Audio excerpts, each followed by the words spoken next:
صباح الخير عليكم. اليوم عندنا واحد الموضوع. دقيقة نفتحو لصاحبنا راه مديرونجيني. اروح اروح، مالك؟ واش بيك؟ واش بيك؟ خلاوك وحدك؟ اروح. قلت لكم اليوم عندنا موضوع على الدجاج والسمان، ياك؟ اروح وراك. انا نروح منه ويجيني. هاك هاك هاك، اروح اروح. هاك هاك هاك هاك هاك هاك.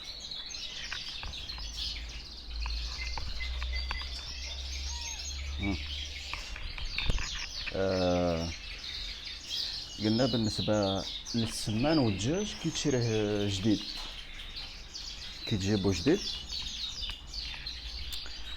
كاين واحد المشكل. السؤال دائما اللي تطرح يقول لك انا اللي باع ليا قال لي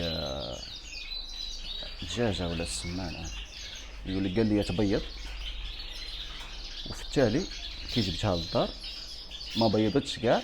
كاين هاد جوج احتمالات، يا اما ما بيضتش ولا يقول لك بيضت يومين ولا ثلاثه وحبست، ياك؟ هنا لازم نشوفوا الاسباب. الاسباب علاه. وفي التالي يقول لك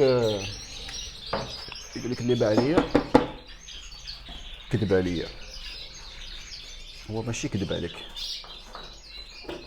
كاين واحد الظاهره عند الدجاجيات بصفه عامه، هو كي يبدل البلاصه يتستريسا، ياك؟ ستريسا يعني يتخلع ولا تقبضوا الخوف، يكون مرتاح من الاول في الدار اللي كان فيها، من بعد تجيبو ان شاء الله دارك جديده كلش مبدل عليه ما يفهم والو. هنا واش يدير هو؟ يكوبي، يحبس البيض يولي ما يبيضش. هذا اول سبب. وعلاه ما يبيضش؟ لانه هو خصنا نفهمه باللي كائن حي، كائن حي، ياك؟ والبيض ماشي راه يبيض على جالتك انت باش تاكل، وزين تاع بيض ماشي يبيض على جالتك، هو راه يبيض باش يتكاثر، ياك؟ يبيض باش يتزاوج، باش يكثر النسل تاعو. هذاك البيض ماش ليك انت. فلازم تفهم باللي لازم يكون مرتاح في البلاصه، يكون مرتاح نفسيا عاد باش يبدا يبيض. يعني انت ما تفهمش اللي باعلك وتقول راه كذب عليا، لازم توفر له الشروط، يكون مرتاح، ما كانش حاجه تخلعو،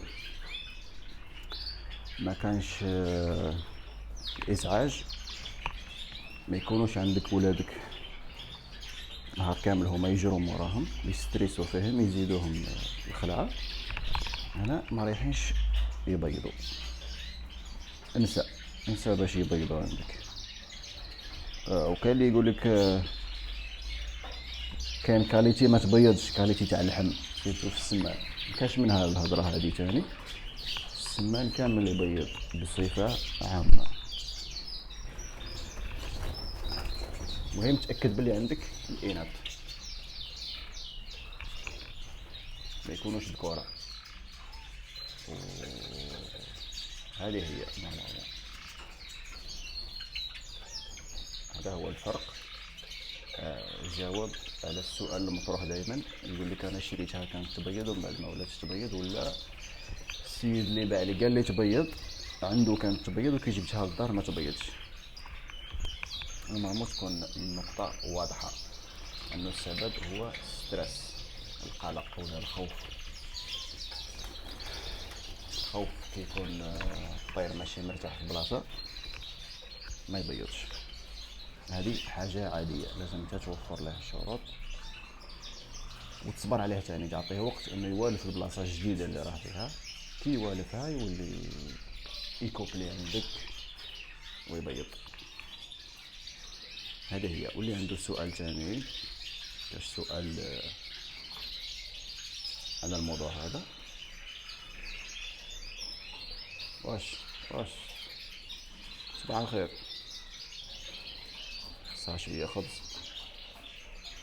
اغريسيف شو المعنى هذه. هاي السلام عليكم.